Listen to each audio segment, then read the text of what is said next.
Continuing page 19, Pasuk 15, Pasuk Tevav. Vayiru, and they noticed, so this is with a mapach, so this is going to sharpen our focus from something wider into a narrower reality. Along with the simple spectators, those involved in the governing administration were similarly affected by Sarai's appearance, and they noticed in her an unusual individuality, as indicated by the shape of the reading mark. So when you take the concept of individuality, you take all of the others, and you are different from all of the others. So you take a wider group of people, and you narrow it down to a single personality type, or a single thing that you are that's different from everyone else. So we have this mapach that takes from the whole group and narrows you down to be who you are. So, Vayiru, they saw, what did they see? They saw her individuality. They saw her ability to stress and focus onto something that most of the others were not able to stress or focus onto. So that's how we get her individuality, her personality out of the mapach on Vayiru.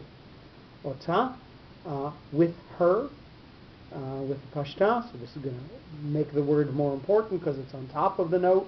She impressed everybody with her outstanding personality, so that they put her into a glorified admiration, as shown by the directional shape of the reading mark.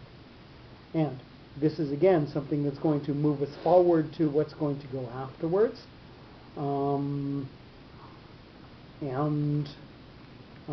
question is, how have we moved from her physical characteristics to her higher characteristics? What happened in between the last sentence and this sentence that all of a sudden we're more noticing her characteristics? And we noticed that in the last sentence, as we got towards the end, we started adding more and more and more features to Sarai. From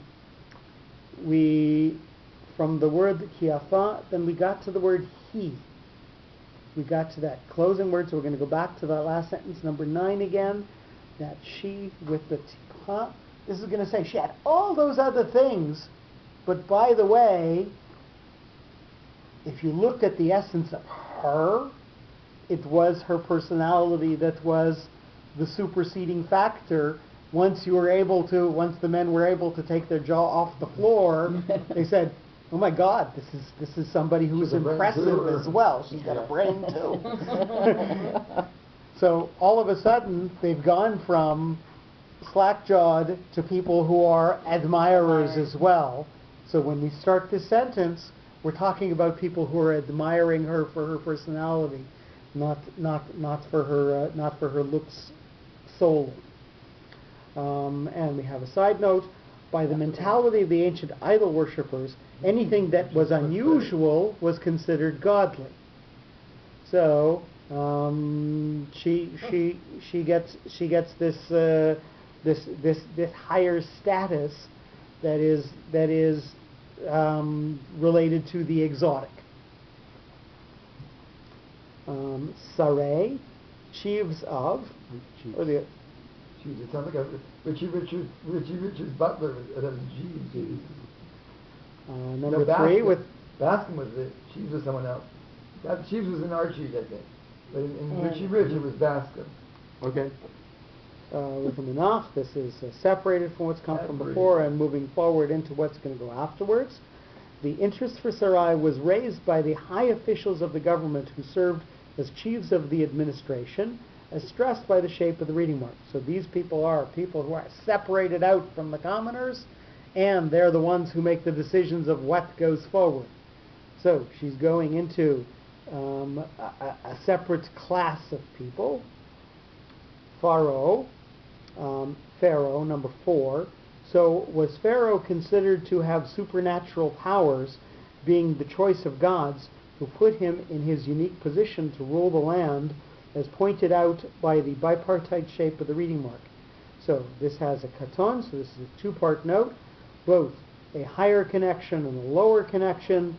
So she is now in the league with Paro, who dreams that feels himself higher, but is in fact not necessarily anything more than any other upper class person. So he's got both this higher and lower element to him. And I am going to again add the comment that the words influence each other based on whether they are connecting notes or not. And the name Paro is going to sometimes have a dot in the pay, Paro, and sometimes not, Pharo. And I'm going to postulate, and we're going to try this many, many times as we go through, that we're going to notice that when he is acting as something that is made lower, that the dot is going to disappear from his name. So what do you mean lower? So when he is not in a position where he is the one in power. Oh, like when he's being So now people are thinking, oh well, here's a woman for Pharaoh. Are they thinking that that this is something that makes Paro greater, or this is something that makes somebody else greater? This makes Sarai greater. So it diminishes from Paro's intensity. So the yud in front of it from Sarai diminishes Paro and turns him into Pharo. Sarai's greatness diminishes Paro's greatness. So the yud from Sarai is taking the dot away from Paro. Wait, the yud always does that? So again, the letters Beget, Kefet, Beit, Gimel, Daled, Kaf, Pei, Tav have a dot in them at the beginning of the word, as long as the word before does not end in Aleph, Hey, Vav, or Yud. However, here it ends in Sarai, a Yud, so the Yud takes the dot away from the Pei. Right. As long as the notes are connecting notes. If the notes are separating notes, so if we would have had a pause after Sarai, if Sarai would have been an etnachta, then it wouldn't influence the pay that comes afterwards. And it would be parosta. Right. So here we see that the notes specifically allow that connection, which tells us that Sarai's greatness is taking away from Pharaoh's greatness. And again, it's not. I don't think it's accidental. It's a rule of grammar, but you want to know something? It takes away from his name, and it's got the features of what we're doing in this parish in it. So I think it's a useful addition to what he's writing here. I mean, if you think about the courtiers who are around Pharaoh in his throne room. Yeah. When Pharaoh is before Sarah, they all focus on him. Now she's there. They're listening to him, but they're really focusing on her. Their mind is on her. Well, no, but just saying that actually is a very visual. That's new meaning, by the way, too. Kabed is a liver. Right. Okay. Very good. That's what they were thinking. That's what Pharaoh's thinking. So, and again, I brought this one up several times to try to emphasize it. A sentence with Paro, both once with the dot in the pay and once without the dot in the pay.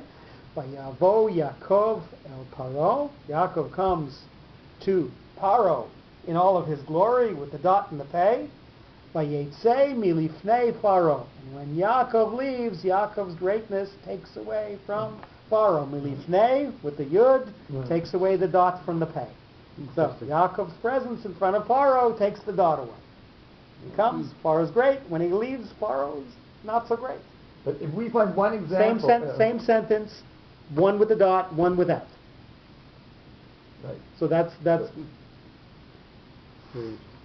I'm saying, that when Moshe always meets him at the Or, because he thinks the guy doesn't bodily function, so So all those places, Paro should be without a...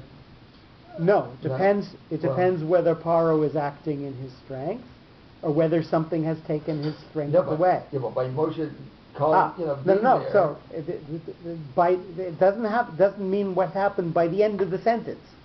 It means what happens at the moment that you come to his name. So you have to approach it on a moment-to-moment basis, because there are moment-to-moment changes. And we'll try to apply it every time we come across this. Vayahalalu with a mercha. This is lightly connected to what's come from before, but mostly moving us forward to what's going to come afterwards. Number 5, the dignitaries kept their opinions about Sarai, and they praised her widely among their friends, as denoted by the directional shape of the reading mark. So the Sarim are seeing her, so that's what we're saying. And their praise is going to flow from them to everybody else. They're going to talk about her, that she's going to be the talk of the town. And Ota, with the Tipcha, so this is going to be a closing note. It's going to grab things from before and pause slightly afterwards with her, number 6. They compared the most prominent personalities with her as a favorite of the gods, as suggested by the closing shape of the directional reading mark. So Sarai's characteristics are going to be compared to everybody else's characteristics, and just as Pharaoh has this position amongst the gods, they're going to put her into her place amongst the gods, and they're going to try and place her into the pantheon and see where she fits. And that's going to be the status that they're going to raise her to in their conversation. El Paro. So again, we're going to notice Paro with a dot in his name. To Paro, number 7. Because of Sarai's supremacy, the high officials suggested presenting her to Paro, to the great and ominous Paro with a dot in his name. He's got a dot here. Why? Because they're gonna the officers still think he is the chief amongst the gods of Egypt. So he's Paro with a dot at this moment. So again, because of Sarai's supremacy, the high officials suggest presenting her to Paro, who might be able to match the outstanding characteristics of this individual as expressed by the stabilizing shape of the reading mark. So they're going to see what happens when this level of greatness meets that level of greatness. That is the stability of the situation, that the great should be with the great. And they're hoping for an even better outcome. So again, etmata, stability with perhaps an upward-looking element to it. Vatukach, and she was taken with a mercha, so again, lightly connected to what's come from before, but mostly sweeping us forward. They debated about Sarai, and she was taken to be assessed by the government as specified by the directional shape of the reading mark. So she's going to move forward. They're going to lightly connect it to what's come from before. Talk about all of these elements of her personality and her beauty and maybe her godlike features. They're going to talk about all that, but ultimately they're going to use it as an excuse to take her, to present her to Pharaoh. Ha'isha, the woman, number 9, with the closing tipcha. So this is going to focus on what's come from before and pause slightly afterwards. She was presented there as the woman of unusual qualities and of outstanding charm, as illustrated by the closing shape of the directional reading mark. So everything that's come from before is going to be the focus here. And again, we're going to notice that when we look at the word, look at number 9, the word ha'isha, you notice that there is a makah under the hay. So you're going to, again, share the accenting of the word between ha, the definite article, and isha. So this is the equivalent of what we saw before with the zakef katon, with ha-isha. This word is pronounced exactly the same. With the straight line under the hay. The hay gets 50% of the accent, and the shin gets 50% of the accent. This is again not ha'isha, but ha'isha. So it's a different note combination, but it gives the word the same pronunciation. And because we're dealing with that note combination, we're saying she is the paradigm of woman. It's not the woman, it's the definite article woman. And that we see from that note combination. Makaf and a tipcha. Beit, house of, with the mercha, lightly connected to what's come from before, but mostly sweeping us forward. After a short discussion, it was decided that due to her greatness, she would be offered a house of comfort and service, as conveyed by the directional shape of the reading mark. So, normally everybody else who is reading this phrase, Beit Paro, is saying, oh, she's taken to Pharaoh's castle. No. Beit, house of, is a word that gets its own note, so it has its own story that goes to it. What's happening here? She's given a place where she can be head of a household, where she is a person of importance, because you can't present somebody who is dispossessed to Pharaoh. You have to give her status and importance first. So she gets a household, Beit, standing all by itself. All these things from before, she's godlike, she's got personality, she's physically impressive, she's got all of these things. And if we're going to present her to a godlike being and see how she matches up, she's got to have all of the accoutrements in order to make that introduction possible.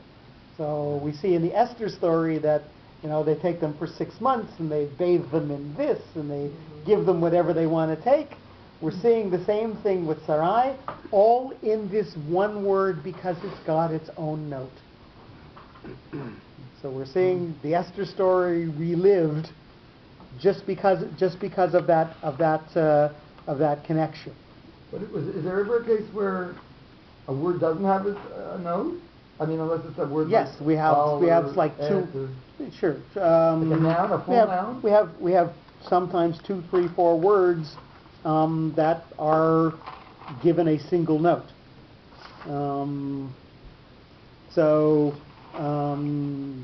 Next sentence, just on the other side of the page that we're on page 20. On the other side, number 4, Vayhilo. And it was for him. 2 words, 1 note. Where is that one? Page 20. Page 20, item 4. Just what we're gonna come to next. Right now.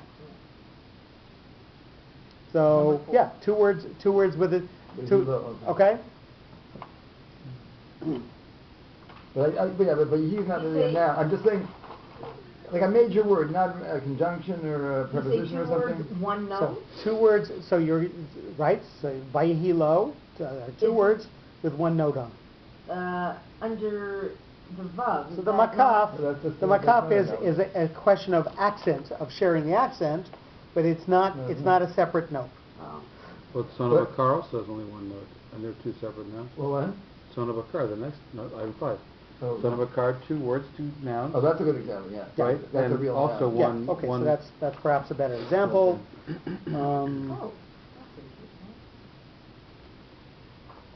Because they're both nouns. Okay, so two nouns, both of equal importance and both of perhaps equal value, and they get only a single note. Okay, so when we come to that, I'll ask. So we will get there. Okay, yeah. But there's we even like Beit Paro, smichut. So Beit has to go with Paro, really. I mean, if it said Vatukach Aisha by it Paro, then I would really go by what you're saying, because that would be obvious. Because so agreed. Beit is a possessive, not Beit, but Beit, house of. I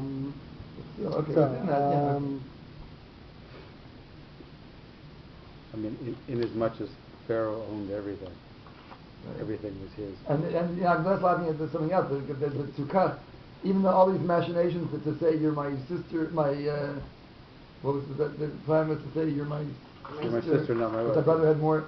But in the end, she's batukach. It's like with Dina also. They just first they take her, rape her, and then they want to make negotiations. So this part of the batukach, she was, and that's in the passage. So she was abducted before they even talked to her to Avram as a brother or as a husband. Mm-hmm.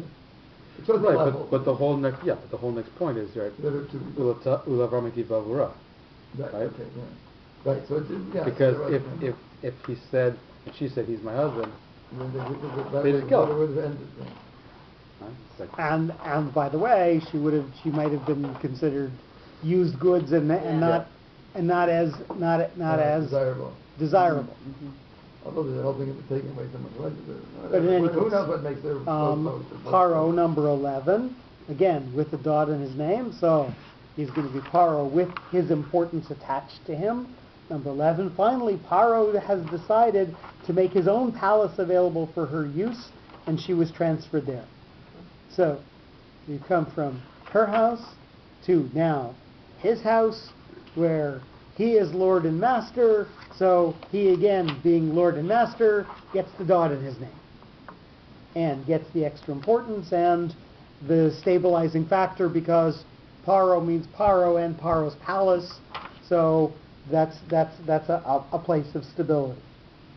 And we have a remark in the sentence, Paro is mentioned 3 times, symbolic for the 3 types of Pharaoh with regards to the tribes of Israel.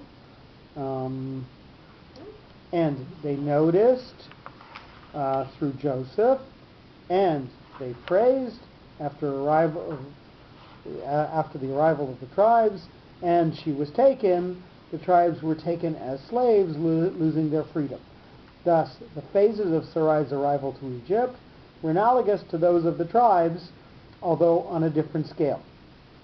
So, they're noticing, Joseph comes, becomes noticed by Pharaoh because he is somebody who can interpret dreams, and therefore becomes somebody necessary, and they praised.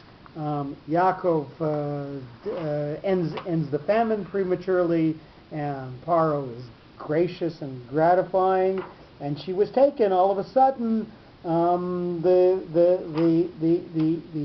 Pharaoh comes who doesn't recognize Joseph anymore, and the Jews lose their status and their connection to Pharaoh's affections, and these things are foreshadowed by this very quick sentence here. Thus, Avram and Sarai were participants of the Egyptian slavery. Again, I'm not sure participants is the right word. We're just really saying Masei Avot Siman Labanim. That's what the Avot do.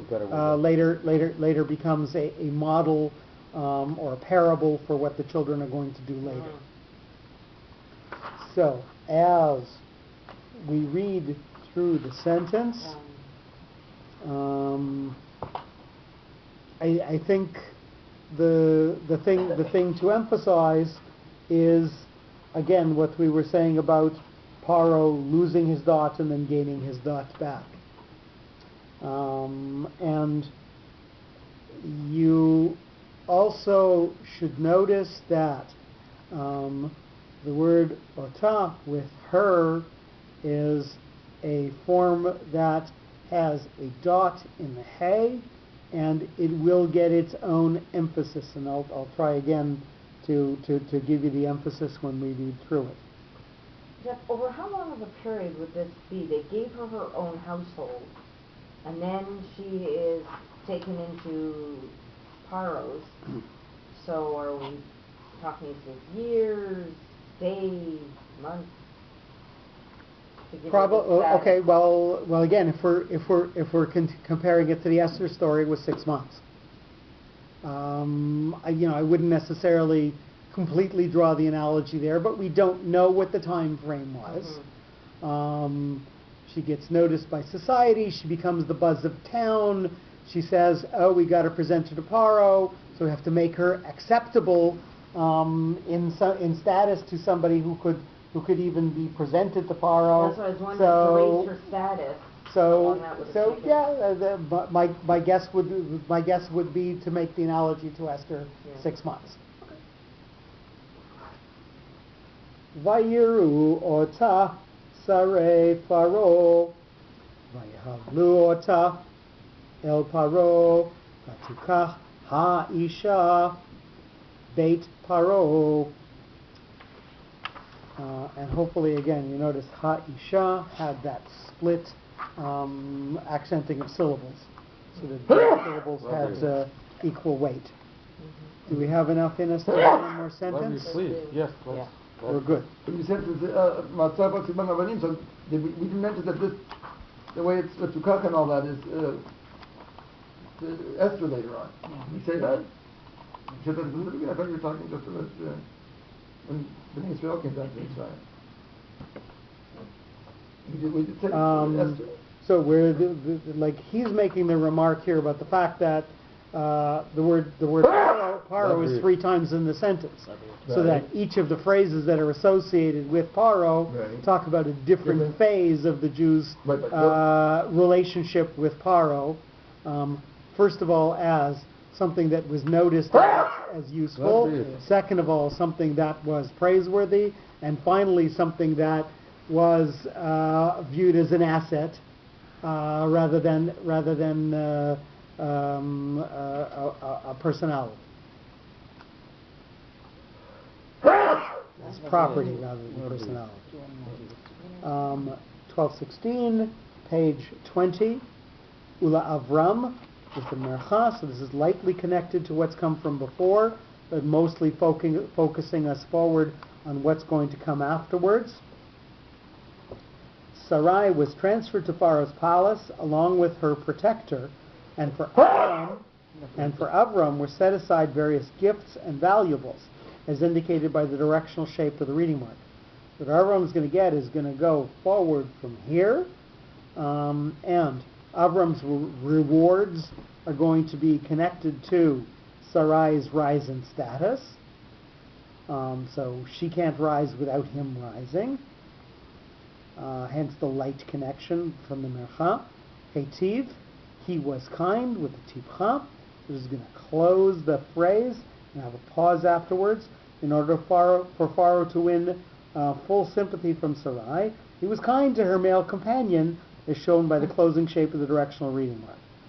So one of the ways of impressing her was making sure that everybody attached to her was treated well.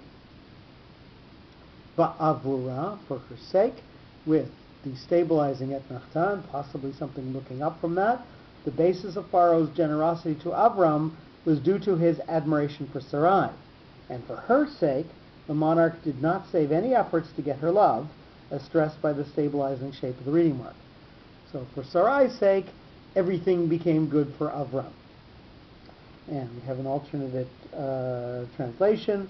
If the kindness to Avram was only collateral for the cardinal purpose, the magnanimous approach towards Sarai was enormous. For her sake, Pharaoh offered magnificent jewelry and gave her private possessions of the land of Goshen, which later became a domicile for the tribes. So I tried to look up this in Midrash, and I didn't see this anywhere, but there is more than one Midrash for Breshit, and I haven't looked through all of them yet. Nonetheless, the one that says that she got Goshen as a present.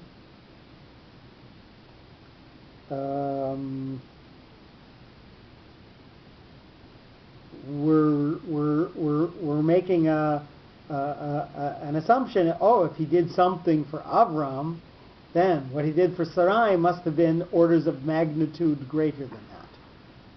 So if Avram got some gifts, she must have gotten capital G gifts. Right. She got Hagar also. That was part of the whole thing. Vayehilo, and it was for him with a mapach. So this is going to take something that's wider and narrow it. In order to please Avram, Pharaoh offered wealth, and it was for him reserved from Pharaoh's personal possessions a large variety of livestock to keep him in comfort for the rest of his life, as denoted by the shape of the reading mark.